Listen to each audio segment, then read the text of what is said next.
മനുഷ്യരക്തം ഊറ്റിക്കുടിച്ച് ജീവിക്കുന്ന രാക്ഷസ വവ്വാലുകൾ. നിശാസഞ്ചാരികളായ ഇവയുടെ പ്രധാന ആഹാരം മറ്റു സസ്തനികളുടെ ചുടുരക്തമാണ്.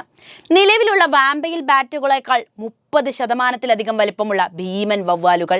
1,00,000 വർഷം മുൻപ് ഭൂമി അടക്കി വാണിരുന്ന ഈ വവ്വാലിന്റെ പേര് ഡെസ്മോഡസ് ഡ്രാഗുകൾ എന്നാണ്. ഇന്ന് പറയുന്നത് ആ രക്തദാഹികളായ വവ്വാലുകളെ കുറിച്ചാണ്. വവ്വാൽ എന്ന് കേൾക്കുമ്പോൾ നിങ്ങളുടെ മനസ്സിലേക്ക് ഓടിയെത്തുന്നത് എന്താണ്? എൻ്റെ ഓർമ്മ നിപ്പ വന്ന കാലമാണ്.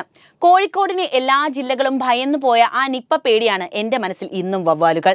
നിങ്ങൾക്കത് എങ്ങനെയാണ്? എന്തായാലും നമ്മുടെ നാട്ടിൽ നിപ്പ വന്നതോടെ നമ്മുടെ പേടി സ്വപ്നങ്ങളിൽ ഒരാളാണ് വവ്വാലും, അല്ലേ? നിങ്ങൾക്ക് വവ്വാലുകളെ കുറിച്ച് എന്തൊക്കെ അറിയാം? നിങ്ങളുടെ അറിവുകൾ കമന്റ് ബോക്സിൽ പങ്കുവെക്കൂ. അപ്പോൾ നമുക്കല്പം വവ്വാൽ മഹാത്മ്യം കേൾക്കാം. പലർക്കും അത്ര വലിയ ഇഷ്ടമില്ലാത്ത കൂട്ടരാണ് വവ്വാൽ. പക്ഷിയാണോ അല്ലെങ്കിൽ വല്ല ജീവിയാണോ എന്ന ചോദ്യത്തിന് രണ്ടുമാണ് എന്ന് ഉത്തരം നൽകുന്ന ഒരു ജീവി വർഗമേ ഇന്ന് ഭൂലോകത്തുണ്ടാകുകയുള്ളൂ. അത് വവ്വാല് തന്നെയാണ്. 2017 കേരളത്തിലെത്തിയ നിപ്പയോടെ ഒരുമാതിരിപ്പെട്ട എല്ലാവരും വവ്വാലിനെ വെറുത്തു കഴിഞ്ഞു എന്നതാണ് മറ്റൊരു സത്യം. ചുരുക്കി പറഞ്ഞാൽ നമ്മൾ മനുഷ്യർക്കിടയിൽ വലിയ അഭിപ്രായമില്ലാത്ത പറക്കുന്ന കൂട്ടരാണ് വവ്വാലുകൾ, അല്ലേ? നമ്മൾ ഉൾപ്പെടുന്ന സസ്തനി കുടുംബത്തിലെ ഒരു പ്രധാനപ്പെട്ട അംഗമാണ് വവ്വാൽ. കുഞ്ഞുങ്ങളെ പ്രസവിക്കുകയും പാലൂട്ടി വളർത്തുകയും ചെയ്യുന്ന പക്ഷിവർഗം. ലോകത്തെമ്പാടുമായി 1400 വിഭാഗങ്ങളിലുള്ള വവ്വാലുകൾ ഉണ്ടെന്നാണ് കണ്ടെത്തിയിട്ടുള്ളത്. ഇന്നും ധാരാളം വിഭാഗങ്ങളെ പുതുതായി കണ്ടെത്തിക്കൊണ്ടേയിരിക്കുകയാണ്. പാരിസ്ഥിതികമായി പ്രധാനപ്പെട്ട ഒരു പങ്ക് വഹിക്കുന്ന സസ്തനി കൂടിയാണ് വവ്വാൽ.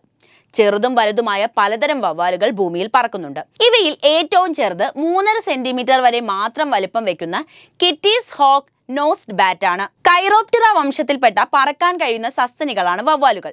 ശരിയായ പറക്കൽ ശേഷിയുള്ള ഒരേ ഒരു സസ്തനി മൃഗവുമാണിത്.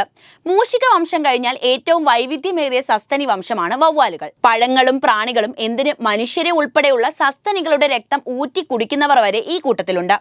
ഇത് കാരണം വവ്വാലുകളെ കുറിച്ച് ധാരാളം അന്ധവിശ്വാസങ്ങളും ലോകത്തിന്റെ പല ഭാഗങ്ങളിലും കാണപ്പെടുന്നുണ്ട്.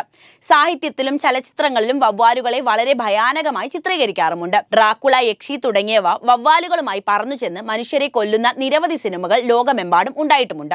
വവ്വാലുകളുടെ കൂട്ടത്തിലെ ഏറ്റവും വലിയവൻ മെഗാബാറ്റ് വിഭാഗത്തിൽപ്പെടുന്നവരാണ്. ഇതിൽ തന്നെ ഫ്ലൈയിങ് ഫോക്സ് ഗണത്തിലുള്ളവരാണ് ഏറ്റവും വലുത്. ലോകത്ത് ഇന്നുള്ളതിൽ ഏറ്റവും വലുപ്പമുള്ളത് ഫിലിപ്പീൻസിൽ കാണപ്പെടുന്ന ആസിറോഡോൺ ജുബാറ്റസ് എന്ന ഇനം വവ്വാലാണ്. 1.4 കിലോഗ്രാം വരെ ഭാരം വെക്കുന്ന ഇവയുടെ ചിറകുവിരിവ് 1.7 മീറ്റർ ആണ് എന്നതാണ് അതിശയകരം. ഫിഗ് മരത്തിലെ പഴങ്ങളാണ് ഇവയുടെ ഇഷ്ടഭക്ഷണം. എന്നാൽ മറ്റു പഴങ്ങളും ഇവ കഴിക്കാറുണ്ട്. എന്നാൽ ഇന്നത്തെ എല്ലാ വവ്വാലുകളെയും പിന്നിലാക്കി വലിപ്പത്തിൽ ഭീമാകാരനായ ഒരു വവ്വാൽ 1,00,000 വർഷം മുൻപ് ഭൂമിയിൽ ജീവിച്ചിരുന്നിട്ടുണ്ട്. ഇവയുടെ പേരാണ് ഡെസ്മോഡസ് ഡ്രാഗുകൾ. നിലവിൽ ഭൂമിയിലുള്ള വാമ്പയർ ബാറ്റുകളുടെ മുൻഗാമിയാണ് ഇവർ. നിലവിലുള്ള വാമ്പയർ ബാറ്റുകളേക്കാൾ 30% വലിപ്പം കൂടുതലാണ് ഡ്രാക്കുള വവ്വാലിന്. ശരിക്കും പറഞ്ഞാൽ രക്തദാഹികളായിരുന്നു ഈ വവ്വാലുകൾ. പ്ലീസ്റ്റോസിൻ കാലഘട്ടത്തിൽ മധ്യ തെക്കൻ അമേരിക്കയിലെ കാടുകളിലാണ് ഈ വവ്വാലുകൾ ജീവിച്ചിരുന്നത്. 1988 വെനിസ്വേലയിൽ നിന്നാണ് ഇവയുടെ ശേഷിപ്പുകൾ ആദ്യമായി ശാസ്ത്രജ്ഞർ കണ്ടെത്തുന്നത്.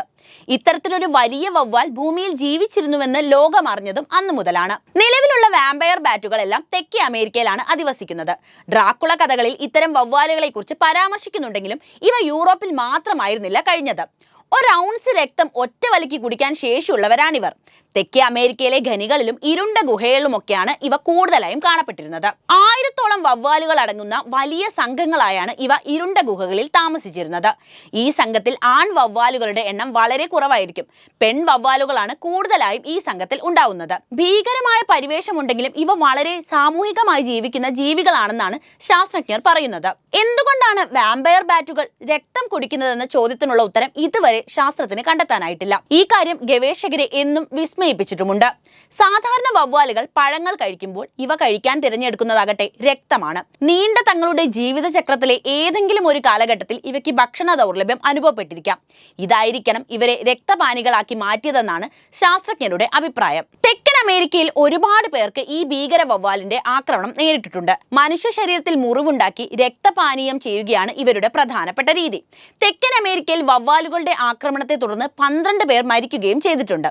എന്നാൽ രക്തം കുടിച്ചത് മൂലം ചോര വാർന്നായിരുന്നില്ല ഈ മരണങ്ങൾ. മറിച്ച് ഇവയിൽ നിന്നും പേവിഷബാധയേറ്റ് മരണം സംഭവിക്കുകയായിരുന്നു. അപ്പോൾ ഈ വീഡിയോ ഇഷ്ടപ്പെട്ടാൽ ലൈക്ക് ചെയ്യാനും ഷെയർ ചെയ്യാനും ശ്രദ്ധിക്കുമല്ലോ.